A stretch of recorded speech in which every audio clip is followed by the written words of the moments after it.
So the NBA trade deadline is less than 3 weeks away, and coming up on today's show, we're going to rank the top 5 76ers trade targets. This is 76ers Now. I'm Chase Sr. Appreciate all of you for hanging out here with us. First, Joel Embiid proved to everybody, including Stan Van Gundy, the fraud, that he's the best big in the NBA right now, and he gave Nikola Jokic the business on Tuesday night.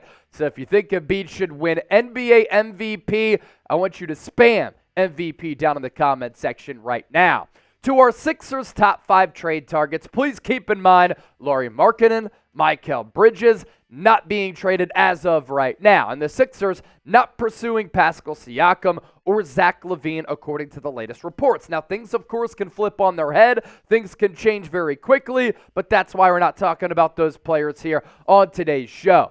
So Sixers trade target number 1 is Dejounte Murray. We've done a couple of shows on him, said to be on the block because Atlanta looking to break up that backcourt tandem between Murray as well as Trae Young. Really efficient on both catch and shoot as well as pull-up threes. You look at the numbers, 38.5% on the catch and shoot, and then on some of those pull-up triples, almost identical numbers, 38.7, has shown the ability to run an offense, 9.2 dimes per game in 2021-2022 at the San Antonio Spurs. Why we like the player on an affordable long-term contract, still young, not the defensive player he once was when he was an all-NBA caliber defender, but could still at least do some work on that end of the floor. The numbers this year, 39 games played, not too bad at all. This will play for Philadelphia. Almost 21 points per, just under 5 dimes, just under 5 rebounds. Pretty efficient from the deck, 46.7%, 38.5% from three-point range. Crafty, the in-and-out dribble, the handle, pretty damn good. Can play on ball, off ball. Pretty solid length, too, to get his shot off. And you think about that contract for Dejounte Murray, this kind of fits what the Sixers want in a trade target, right? They want an affordable player who might be under contract for the next couple of years to be a part of this core, but that player is not going to hinder the team building strategy going into next year when even if they're paying Dejounte Murray this salary, it's not going to completely hinder them from bolstering up this roster. So what say you? Is Dejounte Murray your number 1 Sixers trade target for us right now? He is numero uno. Y for yes or N for no. Producer Chip, who helps run the Sixers channel here, posed a really good question to me the other day. And he said, would you rather have Alex Caruso over DeMar DeRozan? Is that crazy to say? I said, no, it's not crazy to say because NBA evaluators, scouts, general managers, coaches, front office members, they might look at Alex Caruso and say he might be a more impactful player for their team respectively and solely as compared to DeMar DeRozan. And the offers for Caruso and DeRozan might be pretty similar. Why? Caruso, very good defender who can hit the three-point shot, championship pedigree with the Los Angeles Lakers. He's probably one of the top 3, maybe 5 perimeter defenders in the NBA this year, averaging 10 points per, 49% from the floor, 41.5% from three-point range. You play alongside Tyrese Maxey. You play alongside Joel Embiid. To his credit, Tobias Harris has been playing a lot better of late. You know, a lot of 20, 25, 30-plus point performances for Tobias Harris, but with Caruso, he hangs out along that perimeter. He's able to knock down a couple of those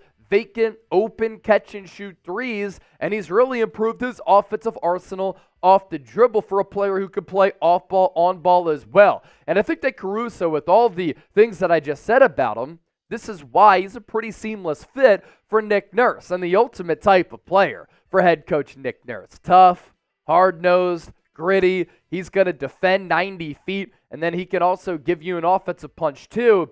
And why Caruso's so valuable and why teams might overpay for his services is because on the contract, he's probably getting underpaid. $9 million the next 2 seasons. High-level defense, three-point shot, that's worth $9 million for sure. And he could be a part of that playoff rotation and in that closing 5. Expected trade value, most likely 1 first-round pick, as well as some players sprinkled in there as well. And Philadelphia, after that James Harden trade, first-round picks at their disposal. Do the Sixers need to make a trade? If yes, I want you to like the video. If no, I want you to comment why. I do think the Sixers need to bulk up this roster a bit. Sticking in the Windy City in Chicago, it was so funny.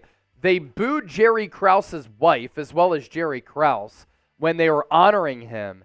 And then one of the Chicago broadcasters was like, "This is Chicago. This doesn't happen here. This happens in Philly and New York." My man, it literally just happened right in front of you in Chicago. So get the F out of here. As for DeMar DeRozan, what does he give you? He gives you a high-level shot creator who lives in the mid-range. Not going to live at all beyond the arc. So the ghost of Ben Simmons might scare you a little bit because he's pretty unwilling to shoot the three. But he's always been a lead in the clutch. That's no different this year. Not quite the defender you might want, but if you want a guy who can find twine and put the biscuit in the basket, that's DeMar DeRozan. 22.5 points per game. Not a bad distributor of the basketball, although he is a volume scorer. 46.5% from the field, which is impressive with the volume of shots. Some people do question how DeMar fits with Joel Embiid because both operate out of the mid-range. That is true. And we've seen Al Horford and Ben Simmons clog up the mid-range. Do you have confidence, though, that Nick Nurse can make it work? I do have some confidence that Nick Nurse can make it work. If Glenn Rivers were the coach, I would not have any confidence. Also of note, DeMar DeRozan on an expiring deal. If he doesn't fit, if it doesn't work out, your plan of still going big game hunting this offseason with all of that money and still with all of those assets most likely could still allow you to move away and move off of DeMar DeRozan and then go after one of the big trade targets or one of the free agency targets. Today's 76ers now, by the way, is sponsored by Factor Meals. Get 50% off when you use the code NBAChat50. Not only does Factor offer fast, simple solutions when I'm too busy to cook, they also help me stay on top of my goals. With offerings like Protein Plus and Keto, I can stay on track. This is definitely going to come in handy for all of my New Year goals. Factor is everything I need for a week of flavorful, nutritious eats. In addition to ready-to-eat meals, they have cold-pressed juices, which are really good, smoothies, energy bites, extra protein, veggie sides, and more to keep me energized during frantic times. But as my running streak reaches 250 days, I got to be able to eat healthy meals to keep my energy levels and fitness levels up. So get 50% off when you use the code NBAChat50. I'm salivating just looking at the meals that we've been showing you on the screen. Get started today. Bogdanovic, our number 4 Sixers trade target. This is a player who I also thinks